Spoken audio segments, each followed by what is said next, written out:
Here's today's First Word Daily Devotion.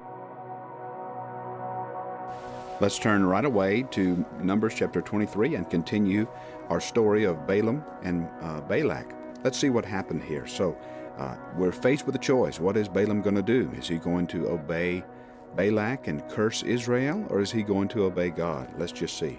Verse 5, And the Lord put a word in Balaam's mouth and said, Return to Balak, thus you shall speak. And he returned to him, and behold, he and the princes of Moab were standing beside his burnt offering. And Balaam took up his discourse and said, From Aram Balak has brought me, the king of Moab from the eastern mountains. Come curse Jacob for me, and come denounce Israel. How can I curse whom God has not cursed? How can I denounce whom the Lord has not denounced?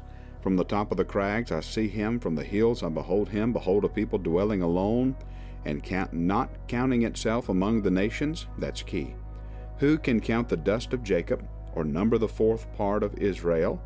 Let me die the death of the upright, and let my end be like his. So just imagine how that turned out. Here is this king desiring to go to war with Israel, to muster up the troops, to have the prophet, the seer, come and pronounce a word against them, but instead he does the exact opposite.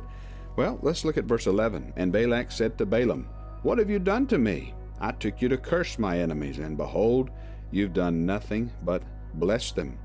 And he answered and said, Must I not take care to speak what Yahweh, the Lord, puts in my mouth? And so you would think that that would be the end of Balaam, but no, let's keep going. He wants him to go and move him to a new location. Balak moves Balaam to a new location and says, Here, let's try this again. Verse 16, And the Lord met Balaam and put a word in his mouth and said, Return to Balak, and thus you shall speak. Now look at what we learn here from the mouth of this seer. Look at verse 19. God is not man that he should lie, or a son of man that he should change his mind. Has he said, and will he not do it? Or has he spoken, and will he not fulfill it? Now this is important. Who do you think that matters most when those words fall upon the ears of the Israelites? Can you just imagine what the blessing, how they would receive that blessing? Here they are wandering in the wilderness. Here they are carrying this promise. It's a generational promise by this point, a promise of deliverance, a promise of a land. And they learn that God is not going to change his mind. What he said, he's going to do. What he speaks, he's going to fulfill. And so he keeps going. Balaam keeps pronouncing this blessing upon the people, and Balak interrupts him, verse 25, and said, Don't curse them at all, and don't bless them at all. In other words, he says, just be quiet, be quiet. And then Balak said to Balaam, Come now, I'll take you to another place. And we're thinking, haven't you learned your lesson by this point, Balak? But no, he hasn't.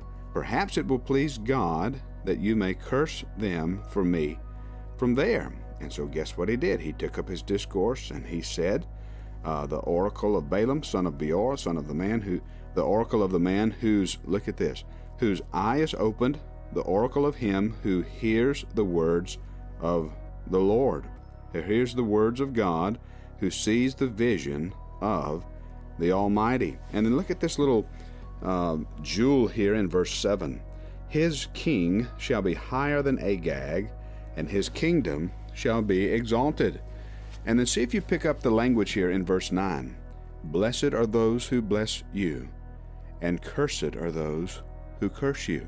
Now that's Genesis 12 language.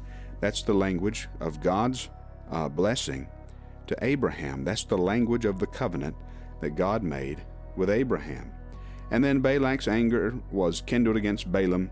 He struck his hands together, and Balak said to Balaam, I called you to curse my enemies, and behold, you've blessed them these 3 times. Flee to your own place. I said, I'll certainly honor you, but the Lord has held you back from honor.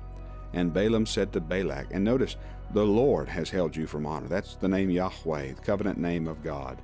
And Balaam said to Balak, Did I not tell your messengers whom you sent to me? If Balak should give me his house full of silver and gold, I would not be able to go beyond the word of the Lord, to do either good or bad of my own will. What the Lord speaks, what Yahweh speaks, that I will speak. And now behold, I'm going to my people.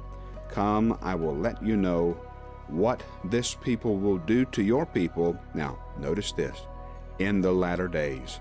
In other words, what the prophecy that Balaam is fixing to announce are for days that are coming.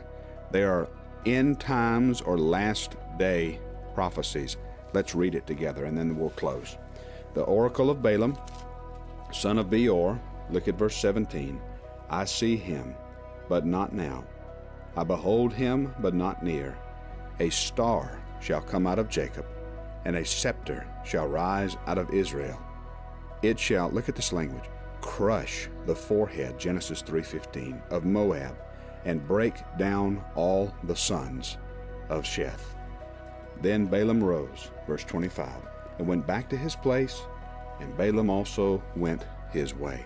And so that prophecy is a prophecy in Numbers of the Messiah to come.